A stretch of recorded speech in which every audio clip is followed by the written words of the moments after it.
ममता की बहू शुचि हर बात पर चिक चिक करती, जो ममता को बिल्कुल अच्छा नहीं लगता।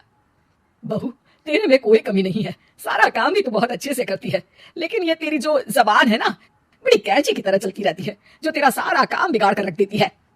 वाह जी वाह, मतलब आप लोगों को बेजुबान बहू चाहिए थी, जो ना बोले ना बात करे, और आप लोग बस सुनते रहे। तभी वहां क्षितिज आ जाता है। अरे ऐसा क्या जुल्म हो रहा है तुम्हारे ऊपर? माँ सही कह रही है, मैं खुद तुम्हारी चलती जबान से परेशान हो गया हूँ। अब तो शुचि का पारा 7वें आसमान पहुंच जाता है। वाह जी वाह, अब आप भी, क्या नहीं किया मैंने आपके लिए, अपना सब कुछ दांव पर लगा दिया, लेकिन आप भी अपनी माँ की जबान बोलने लगे। अरे यार कैसी बात बोल रही हो, माँ की जबान, बीवी की जबान, अरे मेरी तो कोई जुबान है ही नहीं। जैसे देखो शुचि, माँ से बुरा व्यवहार मैं पसंद नहीं करूंगा। अब क्या था, माँ के सामने अपनी हुकूमत कम होती देख शुचि को माँ से नफरत होने लगती है। अगले दिन शुचि माँ के कमरे में जाती है। माँ ये लीजिए गर्म पानी। पानी रखकर वो चली जाती है, लेकिन जैसे ही माँ गरारा करने लगती है, अरे मैं तो जल गई, अरे पानी इतना गर्म क्यों दिया शुचि, मेरा तो पूरा का पूरा मुंह ही जल गया। वाह मजा आ गया, लग रहा है गर्म पानी ने अपना काम कर दिया, अब और लगो ना मेरे मुंह। शुचि, माँ के चिल्लाने की आवाज आ रही है, और तुम कैसी हो कि जाती भी नहीं, देखती भी नहीं कि माँ को क्या हो गया।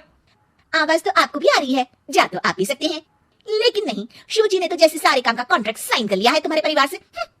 ये कहकर शुचि माँ के कमरे में जाती है, लेकिन जैसे ही वो कमरे में घुसती है, माँ जल्दी से शुचि को पकड़कर खींच लेती है, और ऊपर एक बड़ी सी छिपकली गिरती है। शुचि छिपकली देखकर डर जाती है। हे भगवान, ये छिपकली मेरे ऊपर गिरती तो मैं तो मर ही जाती। हाँ बेटा, मैं जानती हूँ कि तू छिपकली से डरती है, और समय पर मेरी नजर पड़ गई, ऐसे मेरा मुंह जल गया है। प्लीज कुछ कर, रहा नहीं जा रहा है। शुचि को अपने किए पर पछतावा होता है और भागकर सास को बर्फ देती है। ये लीजिए, इसे मुंह में रख लीजिए, और गलती तो वैसे आपकी भी है, चेक करना चाहिए था ना आपको कि पानी कितना गर्म है। अरे 7 साल हो गए तेरी शादी को, तब तो चेक नहीं किया, अब क्यों करूं? वाह जी वाह, यहाँ भी मेरी ही गलती है। अरे इंसान हूँ, मशीन नहीं जो हमेशा सही रहूं। अच्छा आज मैं दोपहर में सहेल के घर जा रही हूँ, अभी से बता देती हूँ। अरे हाँ जाना, मैंने कब मना किया है। पता है नहीं किया, लेकिन बच्चे, हाँ हाँ, जैसे तू हमेशा बच्चों को साथ लेकर जाती है, मैं देख लूंगी ना। शुचि तैयार होकर सहेली के घर जाती है। अरे वाह सुची, तेरी ड्रेस तो बहुत अच्छी है, तू ऐसे कपड़े पहन कर निकलती है तो तेरी सास कुछ नहीं कहती क्या? दूसरी सहेली बच्चा संभालती हुए कहती है। अरे सोची, सही है तू, एंजॉय भी कर लेती है लाइफ को, और बच्चा सास देख लेती है, तेरे तो मजे हैं भाई मजे। अरे मजे कैसे, जब वो बोलती है ना तो बड़ा ही कड़वा बोलती है। रहने दे, अच्छा चल मैं जा रही हूँ, डिनर भी तो बनाना है ना। शुचि ये बोलकर वहां से चली जाती है। घर आकर देखती है कि माँ बच्चों के साथ खेल रही है। आ गई बेटा? आना ही था ना, खाना कौन बनाएगा? फिर रात होती ही सब चिल्लाने लगेंगे खाना खाना, और फिर सबको मौका मिल जाएगा ना मुझे कहने का कि मैं सही हूं ही नहीं, खाना भी नहीं बनाती हूँ, और आप आप तो सबसे पहले बोलेंगी। अब सास को गुस्सा आ जाता है। एक तो सारा दिन तेरे बच्चों को देख रही थी, घर पर किसी ना किसी का आना जाना लगा रहता है, बच्चे घर गंदा करते हैं उसे देखती हूँ, हद है। अब क्या खाने की जिम्मेदारी भी मैं ही ले लूं तो करेगी तू क्या? शुचि को ये सुनकर कुछ ज्यादा ही गुस्सा आ जाता है। बस माँ जी बस, अरे ये तो गुलामों वाली जिंदगी हो गई, कोई फ्रीडम रहा ही नहीं, ऐसा लगता है कि बंद कर रह गई हूँ, घर तो किसी कैद खाने सा हो गया है, मन ही नहीं करता यहाँ रहने का। अब मैं और आप एक घर में रह ही नहीं सकते बस। अरे तो क्या मैंने बांध कर रखा है तुझे? अरे मैंने क्या कर दिया जिससे तुझे ऐसा लग रहा है? और तेरा इतना बोलने के बाद तो मैं खुद ही तेरे साथ नहीं रहना चाहूंगी। लेकिन अब सवाल था कि सासू माँ जाएंगी कहाँ, क्योंकि बहू तो मायके चली जाती है, लेकिन सास कहाँ जाए? तभी क्षितिज आ जाता है। उसे भी सारी बात का पता चलता है। वो माँ को समझाता है, लेकिन वो मानती नहीं, और ना ही शुचि मानने को तैयार।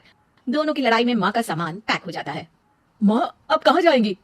मैं भी अपने मायके जाऊंगी, माना मेरे माता पिता नहीं रहे, लेकिन भाई भाभी से भी तो मायका होता है ना। और सास निकल जाती है मायके।